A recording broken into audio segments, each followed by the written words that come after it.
So what I want to show in this video is a series of tests that will show the capabilities of Xp3 compared to other products that make similar claims about what they can do to improve engine performance and efficiency, reduce emissions, and remove water from fuel.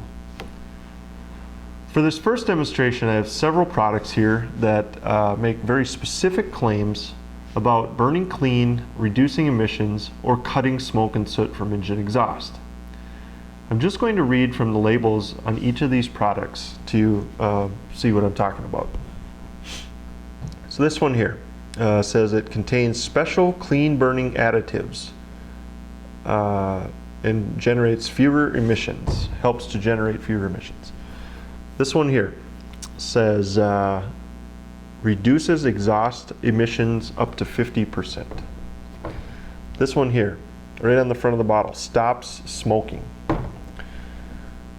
This one here, right on the front of the bottle, reduces exhaust emissions. Of course, we have Xp3, and Xp3 will reduce emissions by up to 60%. Here we've got this one, says cuts smoke and soot. This one here says helps pass emissions tests. This one here says reduces harmful emissions, right on the front of the bottle. This one here says clean burn technology reduces emissions, and the clean burn technology is trademarked as if it's something special. Now, it would seem reasonable that if a product is going to make a claim that it burns clean and reduces emissions by a certain percentage, it probably should not generate any of its own emissions or smoke. If the product burns dirty itself, how can it possibly help to reduce smoke and soot from fuel? So let's put these products to the test and let's burn each one of them to see what happens. Now in front of all these bottles I have watch glasses. And on these watch glasses I have a small piece of cotton roll that has been completely soaked with each product. So what I'm going to do is just remove the bottles here, and then I'm going to step aside to actually set them on, light them on fire, and then you'll be able to see with the white background that what happens when the products burn and if they generate smoke or not. So let's get these all removed here. Okay, now we're going to start with Xp3 since I'll let that burn the longest. And we'll just go down the line here.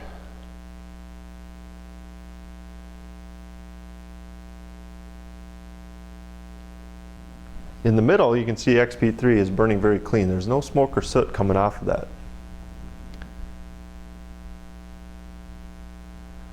These other ones on the ends are taking a little while, but I think you're going to see in just a couple seconds that they're going to generate a pretty significant amount of smoke as well. But even as the cotton chunk on the Xp3 starts to char, there is no smoke or soot coming off of that at all. It's just a nice stable burn, and it's mostly blue flame compared to the other flames that are out there. So this little demonstration should show you that there's definitely smoke and soot coming out. I mean, there's flakes of soot coming off of these products as they're burning. For this demonstration, I have several products here that make specific claims to disperse, demulsify, or remove water from fuel. Water is a common occurrence in fuel tanks, mainly due to condensation. But water also finds its way into fuel in other ways as well. When water is present in a fuel tank, it can do a lot of damage to an engine because it is corrosive. It can also rob an engine of its ability to perform efficiently at maximum power. Now I have about 1/2 ounce of each product in a tube here. What I'll do first is to add 2 drops of water to each tube, and once I add the water, I'm going to grab another camera and do a close-up shot of each tube so that you can see what happens.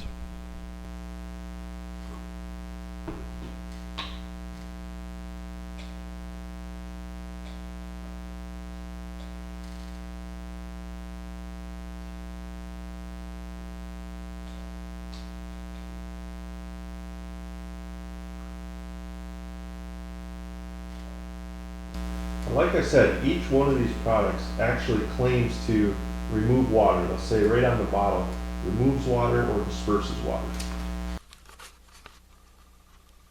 So using this close-up camera, you can see how the water is separating at the bottom of these substances. There's a definite separation, or you can even kind of see even the tiny little bubbles. Now Xp3, there's no separation. It's all blended in, and that's the power of Xp3, is that it completely breaks up the water molecules. With seafoam, it has a very similar effect to Xp3. I'll explain that in a little bit. But it does still have an oil substance to it, which is why it burns a little bit dirty. And here at these other products, you can still see the definite separation at the bottom. Now, to show you the effects of water and how it robs an engine of its ability to perform efficiently, I'm just going to dip a swab into a couple of these products, and then I'm going to burn them.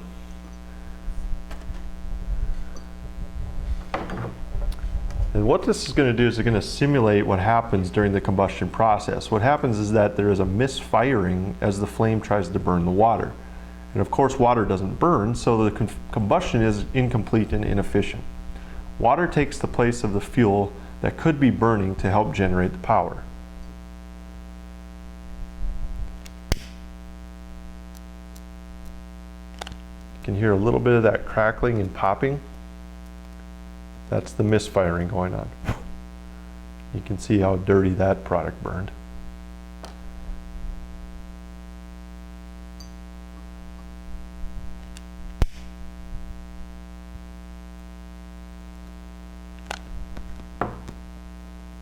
Again, a little bit more of the cracking and popping. If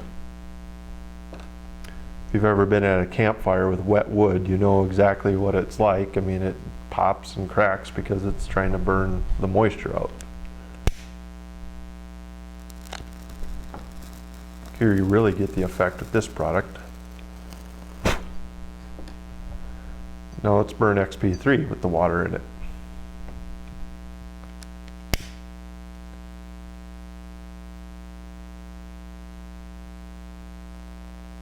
There's absolutely no cracking and popping. It's a very clean burning flame. You can see how much cleaner that was compared to the other three products and how they burn.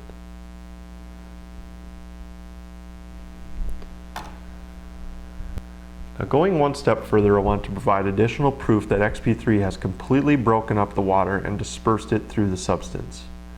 Because they are petroleum based, these other products, with the exception of this one here, really can't remove water. What they can do is push it to the bottom of the tank, as you can see in each of the tubes.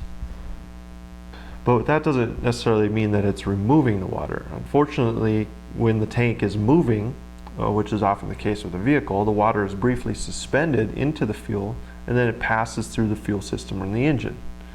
Just to demonstrate, I mean, if you shake one of these up, you can start to see that it blends a little bit. But eventually it will settle back out, and then it'll go to the bottom again. So as the tank sits, it's fine, but once it's moving, then you have a problem. Now, to show that water is indeed present in each of these, I have some water finding paste called Color Cut. And this paste is gold colored, and I've got a little bit on a swab here. And what I'm going to do is put this into each tube. I've got a swab for each tube. And what happens is that once it comes in contact with water, the paste turns red instead of gold. So I'm just going to drop one into each tube here. Now as I pull these out, this one is clearly turned red on the end, as has this one, as has this one. This one has as well. Xp3 has stayed gold. Sometimes with this product here, I've seen it where it will actually stay gold. So I don't know if there's a certain part of the mixture or a certain way that it's mixed sometimes that sometimes you'll get that and sometimes you don't. It could just be maybe once it's stirred a little bit. You can see this one turned red, and you can also see this one turned red. Now this one even specifically is one of the most widely used products for de-icing and unfreezing lines. It's primarily ether that is part of it that does that, and it's a heavy oil-based product as well. But you know, you can see that it doesn't really remove water. You have to actually physically remove the water and drain the water off first, then put this in to prevent it. It's you know, it does work in that aspect, but it does it with some pretty harmful toxic chemicals like ether. I'm going to grab the close-up camera once again, and I'm just going to show you the ends of those Q-tips just so that you get a little bit closer look at that. So you should be able to see on the ends of these Q-tips that there's just a little bit of red. But there's the Xp3 and it stayed gold. There's the other 4 products there.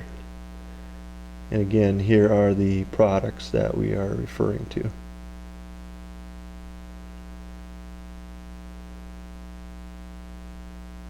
Now, like I said, even if water could stay at the bottom of a tank, it can eventually cause problems with corrosion, and it can also create an environment where algae and microorganisms can grow and create a slimy sludge that is acidic and then causes additional corrosion and other potential problems. A water separator is necessary to draw water out of the bottom of the tank as well, but with this you have additional maintenance and a filter that is necessary to replace on occasion. You're going to have it, but you're going to replace it, you know, and deal with it more often if you do have water in the tank. Now, if you can eliminate water with a product like Xp3, you'll have far fewer headaches and a much more efficient fuel system. I hope this demonstration has been eye-opening for you, and I'm anxious to have you try Xp3 and see the superior performance and the superior nature of this product as well. Thanks for watching.